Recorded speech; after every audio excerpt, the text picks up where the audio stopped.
जे उत्तर शिवसेना प्रमुखांनी माझ्यासमोर तेव्हाचे जे होम मिनिस्टर होते, मला वाटतं इंद्रजित गुप्ता, आपली सत्ता होती, आपलं सरकार होतं, आणि एक घटना अशी घडली होती की जणू काय आता हे सरकार बरखास्त करणार, आणि ते गृहमंत्री आले होते. शिवसेना प्रमुखांना त्यांनी भेटायची इच्छा व्यक्त केली. शिवसेना प्रमुख गेले, मी सोबत होतो, आणखी नेते तेव्हा सोबत होते. आणि इंद्रजित गुप्ता म्हणजे किती जणांनी त्यांचा फोटो पाहिला असेल मला माहिती नाही, पण त्यांचा चेहराच असा होता की जणू काही बुलडॉग समोर बसलाय.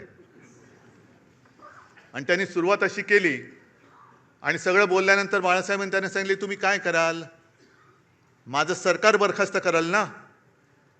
एक लक्षात घ्या, आम्ही सत्तेसाठी जन्माला आलेलो नाही, सत्ता आमच्यासाठी जन्माला आलेली आहे.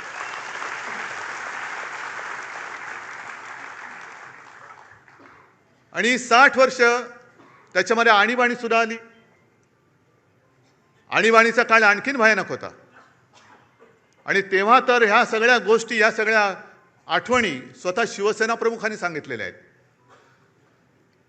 की त्याही वेळेला रजनी पटेल म्हणजे आज जे आहेत त्यांच्याच राज्याचा हा शिवसेनेच्या मुळावर उठला होता.